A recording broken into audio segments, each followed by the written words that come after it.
Sorry, everyone, you're going to get the quick recap of what we discussed on Tuesday night.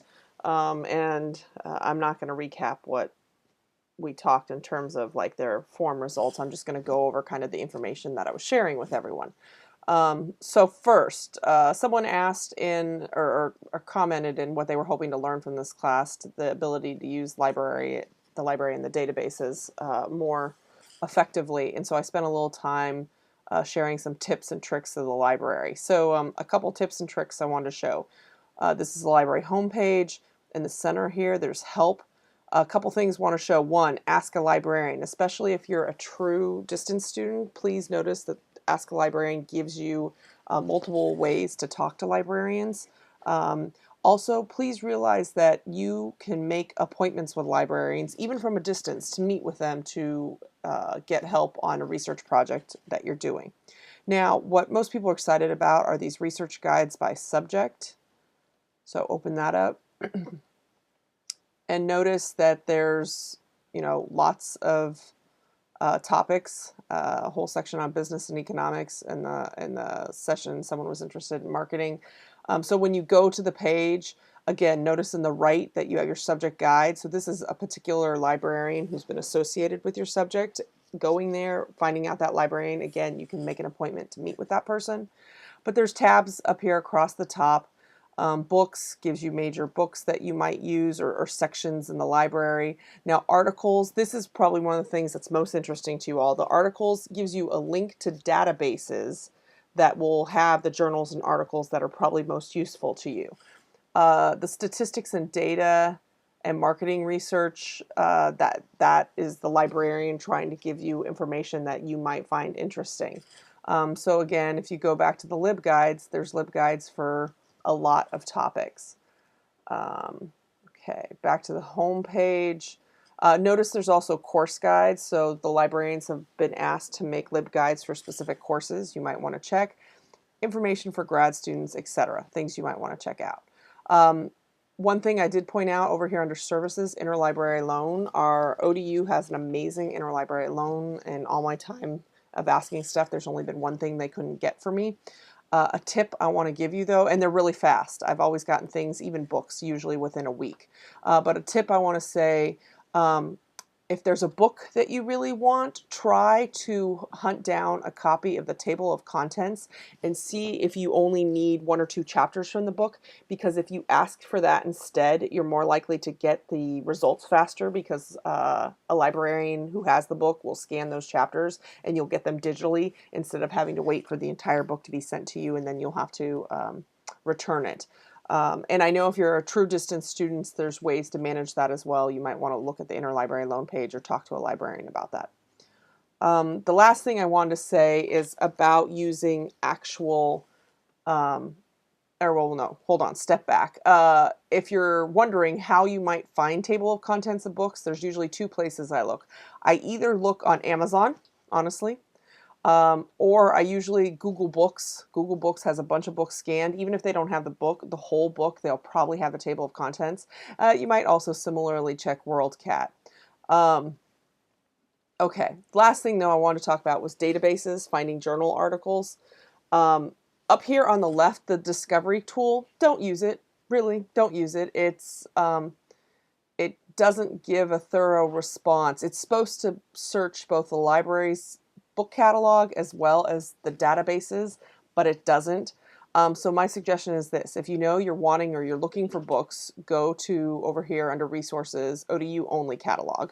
That will hit all the books. And then when you're doing where you need journals, either go through the subject guide, research guides by subject, and go look into the databases that are associated with the subject, or if you find references to a journal article elsewhere, you can use this journal's A to Z link and look for a specific journal title and then drill down and find it. So for example, one tool you should use is Google Scholar. Google Scholar is the Google search engine, but it hits on more scholarly results. This is really important. Go up to settings up here on the right and make sure you've associated library links, that you've associated it with ODU, because it'll make it easier. So I'm going back to the beginning. I'm going to search.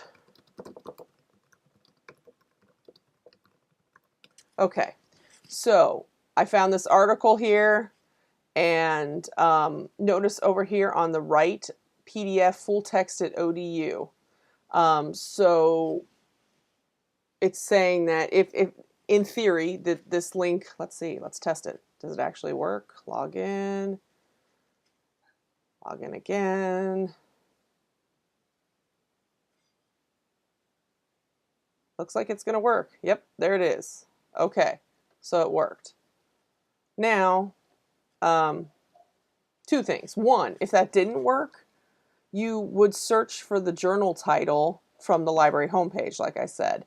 Or if over here on the right, it doesn't necessarily have the hits, then you go in and try to search through, again, the databases. So I'm hoping that helps. That was just quick stuff on the library, tips on using the library. Most of the people who attended the live session were really surprised about the course bib guides. So hopefully everyone learned a little something new. Grading, I am getting to that, and everyone should have a little bit done, and in the next 24 hours, no, for the next 48 hours, I should be done with grading all the homework up to this point, and then over the weekends and early next week, I'll be grading the first project. But a couple things. One, on your grade sheets, what'll start to happen is I start to fill in the boxes here. And if the box is pink, it usually means you didn't earn full points.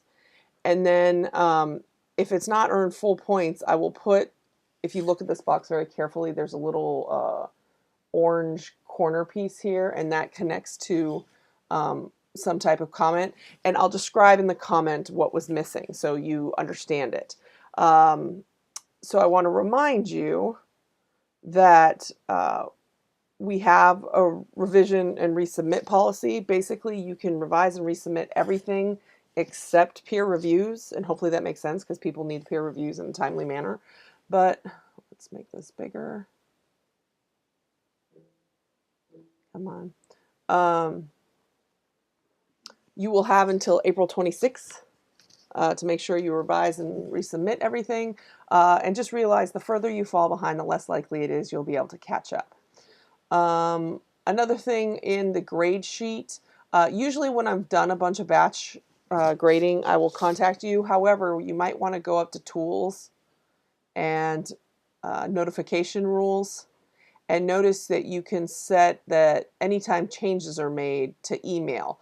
My suggestion to you is not put email right away, because when I grade, I usually do it in batches, and you don't want to get 20 emails from me changing a bunch of numbers. I'd set it to any changes are made, email digest, daily digest, so you'll get at the end of the day, hey, someone's been in there, and you'll know to go look. You can always go find this. If you just go into your Google Drive over here on the left, notice I have a lot, see where it says shared with me. If you click on shared with me, chances are you will find it. Or if you just use the search, you'll find it. Use like your last name and grade sheet, and it should pop up as well. Okay, so that was discussed. The last thing I want to say is I started looking at the Written World submissions again in the next 48 hours. I will have looked at least 2 of everybody's. Ideally, no, everybody's. I just want to say most of you were not fleshing out the assignment as much as I wanted. So let's quickly go to the assignment prompt first. Notice in the assignment prompt, as it trickles up here, let me make it a bigger font. Come on, so you can see it. In the assignment prompt, in this section here, I'm saying you can't just identify what the rhetorical element is I want you to discuss it, talk about how it works within the document, how you know that's it, and how they potentially work with one another. How is audience impacting purpose, or how is context impacting delivery, something like that. So you can't, a lot of you are just kind of giving bullet lists to do this, and it needs to be a little more of that. So in the schedule here underneath today's video link, this Written World submissions, I linked out to Asia's, hold on, here we go. One of Asia's examples. And so I just want to say Asia fleshed these out a little bit more. So if you're looking for examples, if I give you a revise and resubmit, like I said, a lot of you I am, you might want to go look at Asia's. And I know you're like, oh, that's long, but remember these are actually, you're given 15 homework points for these. So think of them as like medium stakes assignments. And again, you have until the 26th, so plenty of time. I think that's all. Like I said, I did just a breeze work through. Again, make sure to get credit for doing, watching this video. Make sure you complete the form and go into the results and, well, no, just complete the form and you might want to go into the results. Actually, no. Hi, I'm glad I did this. Those who didn't attend, please make sure you respond to at least one classmate.